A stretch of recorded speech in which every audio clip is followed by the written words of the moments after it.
സംസ്ഥാനത്ത് വീണ്ടും ടിടിക്ക് നേരെ ആക്രമണം. തിരുവനന്തപുരം കോഴിക്കോട് ജനശതാബ്ദി എക്സ്പ്രസിലെ ടി ജേസൺ തോമസിന് നേർക്കാണ് പുലർച്ചെ ആക്രമണമുണ്ടായത്. ടിക്കറ്റില്ലാതെ യാത്ര ചെയ്ത ഭിക്ഷാടകനാണ് ആക്രമിച്ചതെന്ന് മുഖത്ത് പരിക്കേറ്റ ടി റെയിൽവേ പോലീസിൽ പരാതി നൽകി. ടിക്കറ്റില്ലാതെ യാത്ര ചെയ്യാൻ ശ്രമിച്ച യാചകനെ തടഞ്ഞപ്പോഴാണ് ടി ജേസൺ തോമസിന് നേരെ അപ്രതീക്ഷിത ആക്രമണമുണ്ടായത്. ഇന്ന് പുലർച്ചെ 5:30 തിരുവനന്തപുരത്ത് വെച്ചായിരുന്നു യാചകന്റെ ആക്രമണം. മുഖത്തടിയേറ്റ ജേസൺ തോമസിന്റെ കണ്ണിന് പരിക്കേറ്റു. തിരുവനന്തപുരം കോഴിക്കോട് പോണ ജനശതാബ്ദി വർക്ക് ചെയ്ത് വന്ന TTS ഞങ്ങൾ പ്ലാറ്റ്ഫോമിൽ നിൽക്കുമ്പോൾ ഒരാൾ വണ്ടിക്കകത്തേക്ക് കയറി. ടിക്കറ്റ് ചോദിക്കുമ്പോൾ ടിക്കറ്റ് കാണിക്കാൻ കൂട്ടാക്കിയില്ല. മുന്നോട്ട് പോയി അവിടെ ഒരു വെണ്ടർ നിൽക്കണ്ടായിരുന്നു.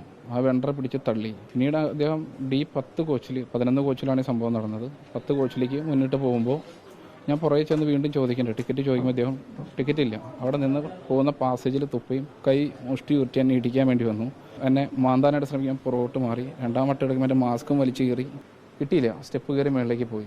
ഇവിടെ ആഴത്തിലുള്ള മുറിവ് അല്ലെങ്കിൽ കൂടി പേടിയാണ് വർക്ക് ചെയ്യാൻ.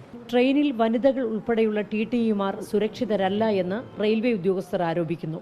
ഒരു മെയിൽ TTI എനിക്ക് ഒരു അനുഭവമാണെങ്കിൽ രാത്രി പോകുന്ന വണ്ടികൾ എറണാകുളം സൗത്ത് ഡിപ്പോയിൽ ഉള്ള വണ്ടികളേക്ക് ദീർഘദൂര വണ്ടികളാണ്.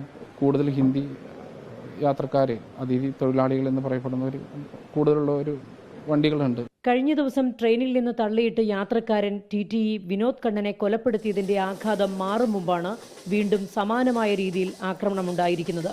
സംഭവത്തിൽ അന്വേഷണം ആവശ്യപ്പെട്ട് ജേസൺ തോമസ് റെയിൽവേ പോലീസിന് പരാതി നൽകി. റിപ്പോർട്ടർ, കൊച്ചി, തിരുവനന്തപുരം.